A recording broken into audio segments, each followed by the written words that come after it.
All right, it's time for another project, as always.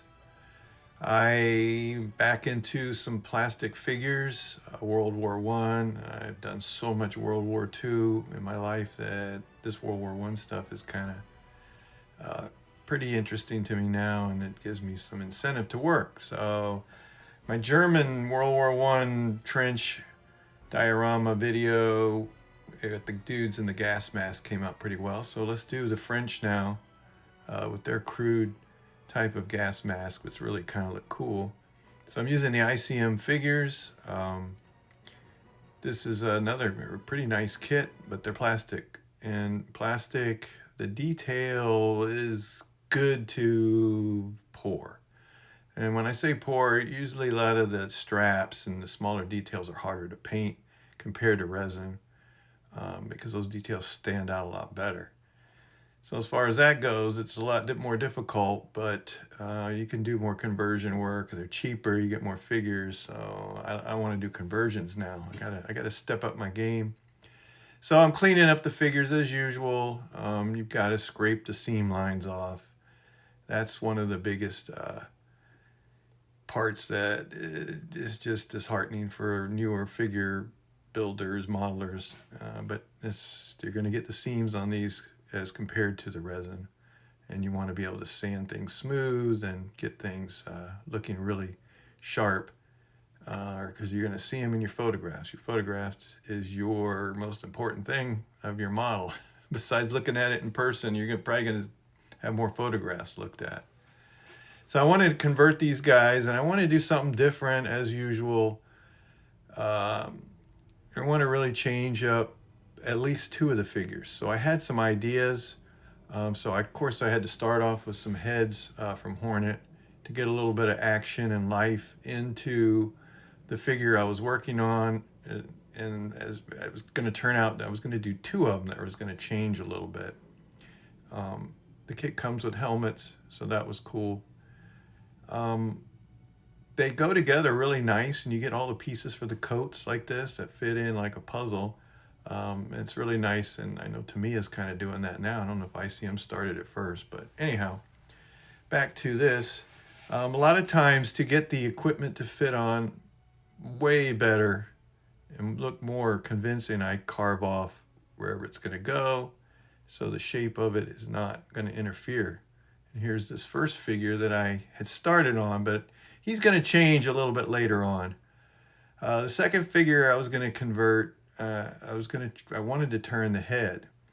And actually this guy at first was going to be reaching over to that other guy because he was having problems. I wasn't sure what was going to happen, but I wanted some interaction between some of these characters.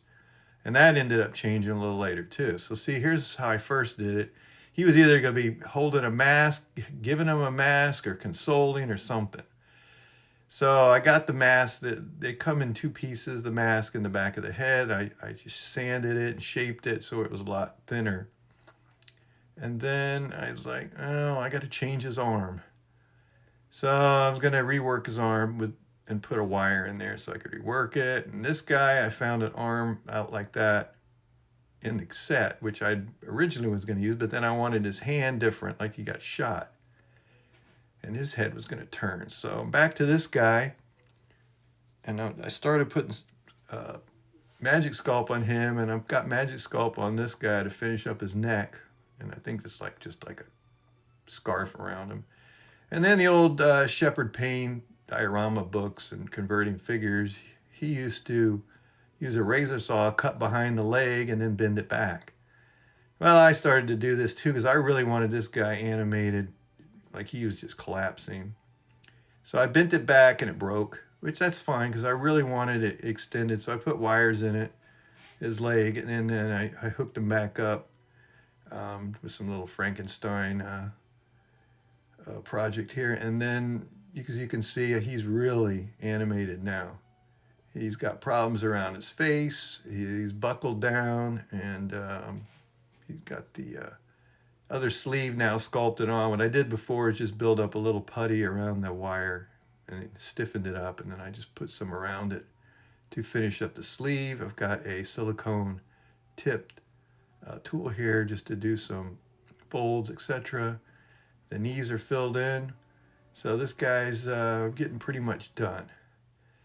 So back to the scene, taking a look at what I was going to do. One dude just got shot and his head's back, and the other guy's got problems with his mask or some kind of deal.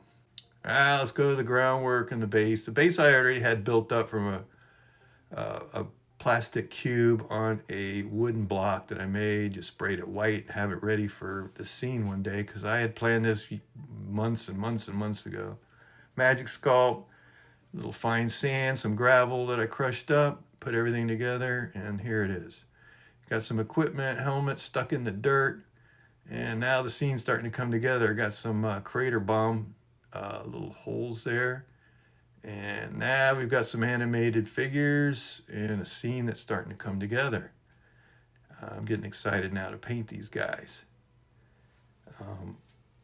I haven't done a lot of these, and I've started doing them now in the last year, and I'm really enjoying it. It's a lot of work, but it's well rewarding. Started off painting the base black, then I used the red brown, just sprayed over a little bit, let some of the black show through, as you can see here. And then I got some dark yellow, sprayed over the top, just let it tone it a little bit so you can see black and brown showing through and the yellow. I did something different here. Normally I do a wash with terpenoid and artist oils, but I tried to do it with regular acrylics and water. I knew this was going to tone it more than put it in the cracks. And I was okay with that because I wanted a dark, dreary look to the scene. So I used black brown acrylic paint, made this wash, and it definitely toned it. It changed all the tones and it darkened it up. And gave it a look that I wanted, but the lower, deeper shadows just weren't there. So I went ahead and tried it with black, and I really went into the deeper areas with a black acrylic wash, just with water. Now I get some AK pins, and I'm going to pick out all the little rocks. This really brings out the life in the scene. Just adds a lot of texture, contrast, just visual, a pleasing look to a diorama, especially of this nature in World War I, dreary, bombed out landscape. I've used a few different colors here, and I just, with the tips, just touch the rocks. You don't have to be perfect, but try to get it as good as you can. Hit the tips, you don't have to worry about going deep. And I used a few different colors, as I said before. This is just fun, just when you have some time and you set aside, and it didn't really take long. But it's enjoyable, kind of like a color in a coloring book.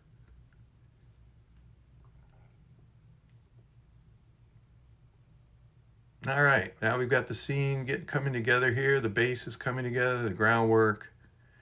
And I purchased the markers for weapons, the AK markers, and I'm okay with this brown. It's okay. I've seen gun stocks that color, but as you can see, the ones in the back, they're more of a richer color. I don't know if they get older and look like that.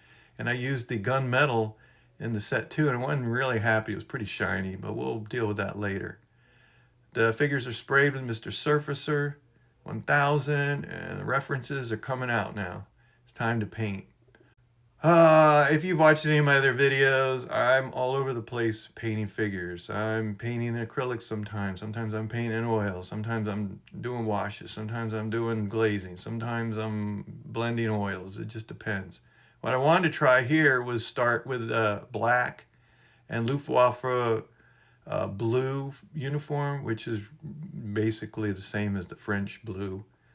I mixed the two together, and I wanted a really dark base, kind of like you would do with black, but instead of doing black, I wanted a dark blue, and then I was going to spray over the dark blue with a mixture of white and the uniform color, because I thought if I sprayed that over and highlighted it, then all I had to do was just mix the base coat into a glaze type of wash, and hopefully that would fill in the void and make the highlight a little darker, but still show up in the shadow, not so dark, and the shadow color wasn't dark enough. That was my problem on this one. So looking back on this, probably would have been better if I would have painted the uniform black, then sprayed a highlight of white and the field blue, and then put the wash over it. And that's what I'm doing right here. See, and I think you can see if my shadow color would have been darker, this actually might have worked out better. So I ended up having to do glazing with the brush, and it was just, I had to go back and do that because I wasn't going to strip the paint, or I didn't want to repaint over what I had done. So I just went ahead and did it with shadows, using acrylics and highlights with acrylics. And that's what I ended up doing here. And you can see I'm using a liner brush, which holds a lot of paint, so you can get a lot done. But when you do it, you have to always blot out your paint on the tip of the brush so that way it doesn't flow all over your figure. I'm going to paint now uniform equipment colors. As you saw there, some reference comes out. I'm doing the belting, leather belting for all these guys. So I have to go in there and paint the belting. So I've made a leather color and then a highlight color with this yellow ochre mixed with brown leather acrylics. And the black was there also for some shadow colors into it, anywhere I wanted to use some darker. And here I'm just highlighting slowly over the leather just to give it some highlights and some life. The liner brushes work really well, a whole lot of paint, so you can keep working. But see, you want the paint just to go on very, very thin over each layer, and that's the glazing. And you don't want it to rush all over. That's why you touch it on a paper towel to unload the liquid part that's still going to flow everywhere, and then you're left with just the pigment paint. I'm working on the flesh tones here. I started off light, went dark, and then mixed the two together and put a glaze over it to tone them together. And actually, it worked out pretty good, better than I thought it was going to work. Luckily, there wasn't a lot of flesh on these guys. The only one I really had to paint a lot of flesh on, and it wasn't really that much, was the guy's face, having a problem there in the field with his mask or whatever was happening. You can see I try to hit the highlights of the knuckles and the fingernails so that way later on those stand out a little bit better. It's just little things like this that's going to make your figures look a lot more realistic. I started setting these guys in place because whatever was left I could paint right on the base. I got this really cool bob wire. I didn't want the really flat stuff that you get and just, bend it around and shape it. This stuff was cool because I used to make my own, and this is cool. You put two of them together like that, and then you just spin them. So I used two clamps and put them on either end so I could hold it better. Clamp down on the photo etch piece of wire, put the two together as shown, and started just twisting it together. And then I had already put some little nail post things on there to hold it, and that's what I'm doing here, wrapping it around those attachment points. And as I said before, I really like this wire. I'm so glad I got this instead of the other kind. It's way more convincing. And the price was pretty good. It was like $14. So I was pleased with that. Well, when you have bob wire out in the field, it gets rusty fast. Rusty, nasty, and so I used artist pastels ground up, mixed with terpenoid for the effect on the wire. It's just put on almost like a paint, but it's a wash as well. Goes on very thin, but once it dries, it's pretty effective. It looks like rusty wire. That makes a big difference when you do this. And then I just put a few highlights with the silver gunmetal marker just to give it some life. So your brain, when you look at it, your brain says, yeah, that's metal wire, and your eyes see it, it goes to your brain, and yep, that's what it's supposed to look like. And then finally, I didn't want to mix up epoxy, so I used this gloss gel Mixed some paints with it. This was a little yellow. I ended up doing a second coat with a little bit of darker brownish mixed with it, so it wouldn't be as mustard yellow looking. That was one thing that I was like, I got to get this right. That's pretty much it, and I hope everybody enjoyed the video. Please ask questions. I can't get everything answered in the video, so enjoy.